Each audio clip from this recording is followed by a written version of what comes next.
अस्सलाम वालेकुम welcome back my YouTube channel. ਅੱਜ ਅਸੀਂ ਸਫ਼ਰ ਦੀ ਵੀਡੀਓ ਬਣਾਉਣ ਲੱਗੇ ਹਾਂ ਅਤੇ ਸਫ਼ਰ ਇੱਦਾਂ ਹੈ ਕਿ ਅਸੀਂ ਮੁਲਤਾਨ ਤੋਂ ਜਾ ਰਹੇ ਹਾਂ ਬੂਰੇਵਾਲਾ। ਲੇਕਿਨ ਕੀ ਹੋਇਆ ਕਿ ਮੈਂ ਪਹਿਲੇ ਸ਼ੁਰੂ ਤੋਂ ਵੀਡੀਓ ਨਹੀਂ ਮੈਂ ਬਣਾ ਸਕਿਆ ਕਿਉਂਕਿ ਮੈਂ ਥੋੜ੍ਹਾ ਜਲਦੀ 'ਚ ਸੀ।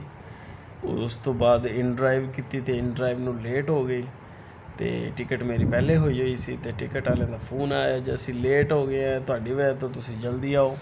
ਅਤੇ ਭੱਜ ਨੱਸ ਦੇ ਵਿੱਚ ਮੈਂ ਸਟਾਰਟਿੰਗ ਦੀ ਵੀਡੀਓ ਨਹੀਂ ਬਣਾ ਸਕਿਆ।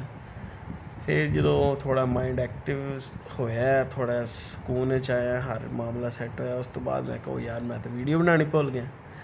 ਫਿਰ ਮੈਂ ਵੀਡੀਓ ਬਣਾਉਣੀ ਸ਼ੁਰੂ ਕਰਤੀ। ਉਸ ਤੋਂ ਬਾਅਦ ਮੈਂ ਕੱਢ ਲਿਆ ਕੈਮਰਾ, ਕਰਨੀ ਸ਼ੁਰੂ ਕਰਤੀ ਵਲੋਗਿੰਗ। ਮੈਂ ਕਿਹਾ ਭਰਾਵਾਂ ਨੂੰ ਵਿਖਾਈਏ ਕਿ ਇਹ ਰਸਤਾ ਜਿਹੜਾ ਹੈਗਾ ਨਾ ਜ਼ਬਰਦਸਤ ਕਾਰਪੇਟ ਰੋਡ। ਖੈਰ ਜਦੋਂ ਦੀ ਨੂਨ ਲੀਗ ਦੀ ਹਕੂਮਤ ਆਈ ਹੈ ਰੋਡ ਸਾਰੇ ਕਾਰਪੇਟ ਹੋ ਗਏ, ਲੇਕਿਨ ਇਹ ਰੋਡ ਵੀ ਜ਼ਬਰਦਸਤ ਹੈ। ਇਹ ਇੱਕ ਨਵਾਂ ਰੂਟ ਚੱਲਿਆ ਸੀ ਕਿਉਂਕਿ ਬੂਰੇਵਾਲਾ ਤੋਂ ਵਿਹਾੜੀ ਤੋਂ ਮੁਲਤਾਨ ਦਾ ਜਿਹੜਾ ਰਸਤਾ ਸੀ ਉਹ ਖ਼ਰਾਬ ਹੈ, ਉਹ ਨਵਾਂ ਬਣ ਰਿਹਾ, ਉਹ ਡਬਲ ਬਣ ਰਿਹਾ। ਅਤੇ ਇਹ ਰੂਟ ਹੁਣ ਗੱਡੀਆਂ ਯੂਜ਼ ਕਰਦੀਆਂ ਨੇ ਬੂਰੇਵਾਲਾ ਤੋਂ ਵਿਹਾੜੀ, ਵਿਹਾੜੀ ਤੋਂ ਕੱਚਾ ਖੂਹ, ਖਾਨੇਵਾਲ ਅਤੇ ਮੁਲਤਾਨ। ਇਹ ਹੁਣ ਅਸੀਂ ਜਾ ਰਹੇ ਹਾਂ ਮੁਲਤਾਨ ਤੋਂ ਖਾਨੇਵਾਲ ਅਸੀਂ ਆਏ ਹਾਂ, ਖਾਨੇਵਾਲ ਤੋਂ ਕੱਚਾ ਖੂਹ, ਕੱਚਾ ਖੂਹ ਤੋਂ ਇਹ ਹੁਣ ਅਸੀਂ ਜਾ ਰਹੇ ਹਾਂ ਵਿਹਾੜੀ ਵਾਲੀ ਸਾਈਡ 'ਤੇ। ਅਤੇ ਰਸਤੇ ਵਿੱਚ ਠਿੰਗੀ ਨਹਿਰ ਆਈ ਸੀ, ਹੁਣ ਨਹਿਰ ਕਰਾਸ ਕੀਤੀ ਅਸੀਂ। ਇਹ ਹੁਣ ਜਾ ਰਿਹਾ ਸੀ ਵਿਜੀਆਂ ਵਾਲੀ ਸਾਈਡ 'ਤੇ।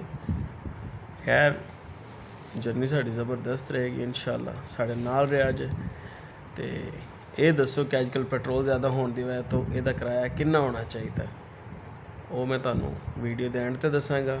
ਇਹ ਵੇਖਣ ਵਾਸਤੇ ਤੁਸੀਂ ਵੀਡੀਓ ਦੇ ਨਾਲ ਐਂਡ 'ਤੇ ਜੁੜੇ ਰਿਹਾ ਜੇ। ਖੈਰ ਮੌਸਮ ਅੱਛਾ ਸੀ, ਜ਼ਿਆਦਾ ਗਰਮ ਨਹੀਂ ਸੀ, ਗੱਡੀ ਦੀ ਫਰੰਟ ਸੀਟਾਂ ਮਿਲ ਗਈਆਂ, ਏਸੀ ਚਿਲ ਸੀ ਅਤੇ ਅਸੀਂ ਇੰਜੋਏ ਕੀਤਾ। ਖੈਰ ਅਸੀਂ ਹੁਣ ਜਾ ਰਹੇ ਹਾਂ ਆਪਣਾ ਵਿਹਾੜੇ ਵਾਲੀ ਸਾਈਡ 'ਤੇ। ਅਤੇ ਮਨਾਜ਼ਰ ਤੁਸੀਂ ਵੇਖੋ, ਰੋਡ ਟੋਟਲ ਕਾਰਪੇਟ, ਕਿੱਥੋਂ ਵੀ ਤੁਸੀਂ ਵੇਖੋਗੇ ਕਿ ਰੋਡ ਟੁੱਟਿਆ ਹੋਇਆ ਕੋਈ ਨਹੀਂ। VIP ਰੋਡ ਬਣਾਏ ਨੇ, ਜਦੀਦ ਟੈਕਨੋਲੋਜੀ ਯੂਜ਼ ਕੀਤੀ ਹੈ, ਸਪੀਡ ਦੇ ਰੋਡ ਬਣਾਏ ਇਹਨਾਂ ਨੇ ਅਤੇ ਕਮਾਲ ਕਰਤਾ। ਅਤੇ ਰੋਡ ਤੋਂ ਯਾਦ ਆਇਆ ਯਾਰ ਤੁਸੀਂ ਮੈਨੂੰ ਸਬਸਕ੍ਰਾਈਬ ਕਿਉਂ ਨਹੀਂ ਕਰਦੇ? ਤੁਹਾਨੂੰ ਤਾਂ ਸਬਸਕ੍ਰਾਈਬ ਕਰਨਾ ਚਾਹੀਦਾ। ਨਵਾਂ ਯੂਟਿਊਬਰ ਹਾਂ, ਤੁਹਾਨੂੰ ਸਪੋਰਟ ਕਰਨੀ ਚਾਹੀਦੀ ਹੈ, ਸਪੋਰਟ ਕਰਿਆ ਕਰੋ। ਅਤੇ ਇਹ ਅਸੀਂ ਵਿਹਾੜੀ ਜਦੋਂ ਆਏ ਤਾਂ ਕੋਈ ਸਾਨੂੰ ਪਾਕਿਸਤਾਨ ਦਾ ਜਹਾਜ਼ ਨਜ਼ਰ ਆ ਗਿਆ, ਇਹ ਚੌਕ ਦੇ ਵਿੱਚ ਟੰਗਿਆ ਖੜਾ ਸੀ। ਮੈਂ ਫਿਰ ਇਹਦੀ ਤਫਸੀਲਾਂ ਇਹਦੀ ਫੋਟੋਆਂ ਬਣਾਈਆਂ, ਮੈਂ ਕਿਹਾ ਇਹ ਵੀ ਵੀਡੀਓ 'ਚ ਅਟੈਚ ਕਰ ਦਿੰਦੇ ਹਾਂ। ਹੁਣ ਅਸੀਂ ਇਸ ਤੋਂ ਚਲੇ ਗਏ ਹਾਂ ਵਿਹਾੜੀ ਤੋਂ ਬੂਰੇਵਾਲੇ ਵਾਲੇ ਰੋਡ 'ਤੇ ਚੜ੍ਹ ਗਏ। ਇਹ ਰੋਡ ਵੀ VIP ਕਾਰਪੇਟ, ਕਮਾਲ ਦਾ ਰੋਡ ਹੈ ਵੀ। ਸ਼ਹਿਰ ਦੇ ਵਿੱਚ ਇਸ ਵੇਲੇ ਤੋਂ ਨਹੀਂ ਵੀਡੀਓ ਬਣਾਈ ਕਿ ਫਰੰਟ ਸਾਈਡ 'ਤੇ ਬੈਠਾ ਸੀ, ਡਰਾਈਵਰ ਦੇ ਨਾਲ ਬੈਠੇ ਸੀ ਅਤੇ ਡਰਾਈਵਰ ਨੇ ਥਾਂ ਥਾਂ 'ਤੇ ਗੱਡੀ ਰੋਕੀ, ਸਵਾਰੀਆਂ ਲਾਈਆਂ, ਚੜ੍ਹਾਈਆਂ। ਖੈਰ ਡਰਾਈਵਰ ਚੰਗਾ ਸੀ ਸਾਡਾ, ਡਰਾਈਵਰ ਸੀਗਾ ਜੀ ਅਲੀਪੁਰ ਸਦਾਤ ਵਾਲੀ ਸਾਈਡ ਤੋਂ, ਮਤਲਬ ਜਲਾਲਪੁਰ ਪੀਰ ਵਾਲੇ ਦਾ ਡਰਾਈਵਰ ਸੀ, ਲੇਕਿਨ ਡਰਾਈਵਰ ਅੱਛਾ ਸੀ।